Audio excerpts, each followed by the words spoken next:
J'ai dit que si le buzz de Viviane n'a rien produit, ça produit 1 milliard de francs CFA. Et je me base sur ce que Wax D lui-même m'a dit un jour, lorsque j'étais à Yaoundé au spectacle de Moustique le charismatique, où on m'avait invité lors des premières heures du buzz. Il m'a appelé parce qu'il y avait une sœur au Ghana qui avait repris ma chanson. Il m'a dit qu'en une seule journée, ça produit 30 000 $.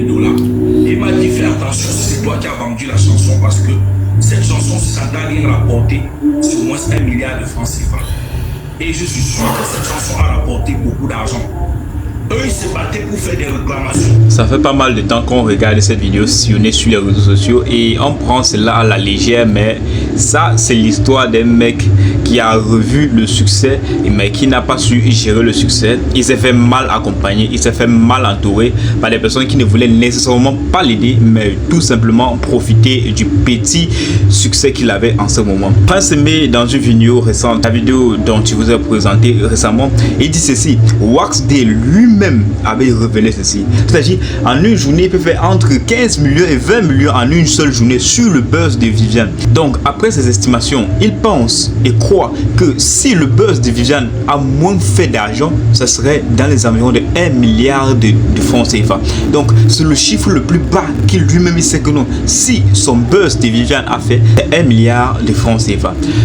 Et là, moi, je voudrais revenir sur plusieurs aspects, sur plusieurs points, parce qu'il faut vraiment comprendre le début de l'histoire.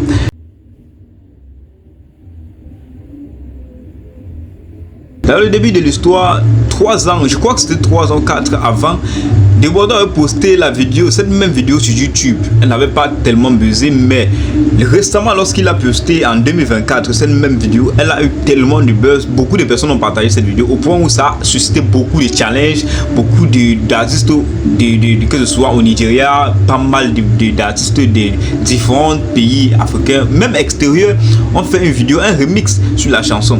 Donc ceci, ça fait pas mal de déclarations de droits d'auteur, dont les chiffres d'action entraient.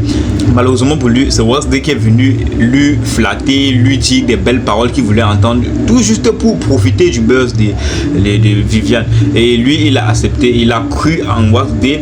Le buzz a continué et les sommes entraient. Lui, on l'a embrouillé avec une 4x4, après on a encore changé, mais encore on l'a loué un appartement, histoire de lui faire croire en fait que je suis sérieux dans ce que je suis en train de faire.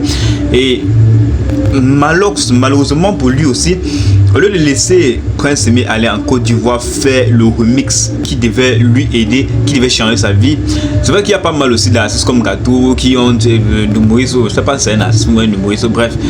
Il y a pas mal eu d'humoristes, des personnes qui voulaient aussi anticiper ou profiter aussi de cette histoire, comme Kato aussi.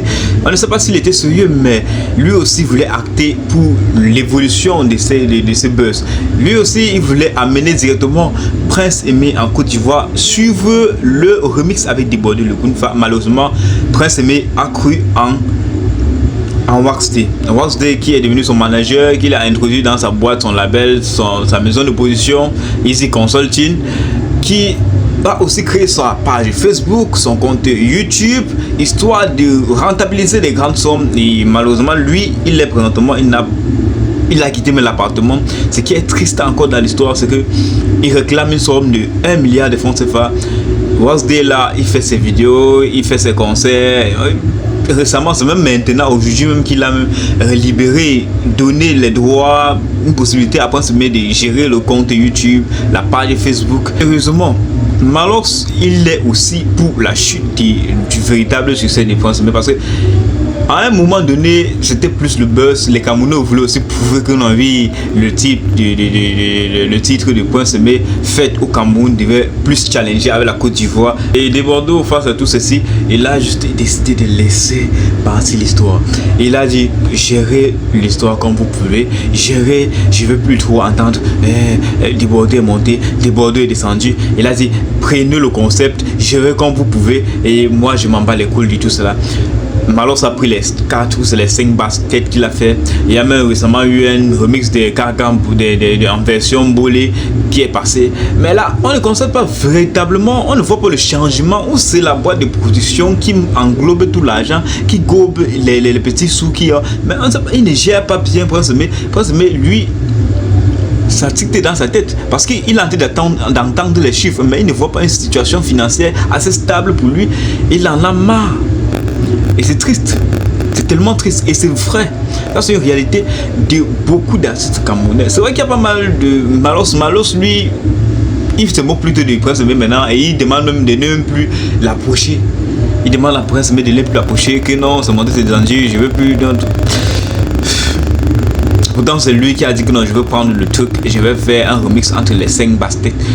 Où le résultat entre les 5 basket, ça fait combien de millions de vues? Il a même mangé, c'est Easy Construction, c'est Easy de la boîte de. C'est le label de. C'est la maison de production de Waxday qui gère la chaîne YouTube même. Donc on n'est même pas sûr si c'est lui-même qui a mangé l'argent du remix des 5 basket. Ce qui est malheureux encore dans tout cela, c'est dangereux, c'est malheureux. Les amis, c'était mon point de vue. Dites-moi ce que vous en pensez réellement à propos de cette histoire, parce que là, ça va dans tous les sens, tout le monde mélange et les gens qui étaient même aussi sérieux, qui prétendaient être sérieux dans cette histoire, sont aussi en train de se détourner. On ne sait même plus véritablement qui est l'artiste, à qui on peut vraiment confier un projet pour qu'il gère. S'il y a un nouveau artiste, quel artiste on peut se retourner pour qu'il gère véritablement, juste sans avoir des petits. C'est compliqué. Moi, je vous dis à la prochaine dans une nouvelle vidéo. Ciao.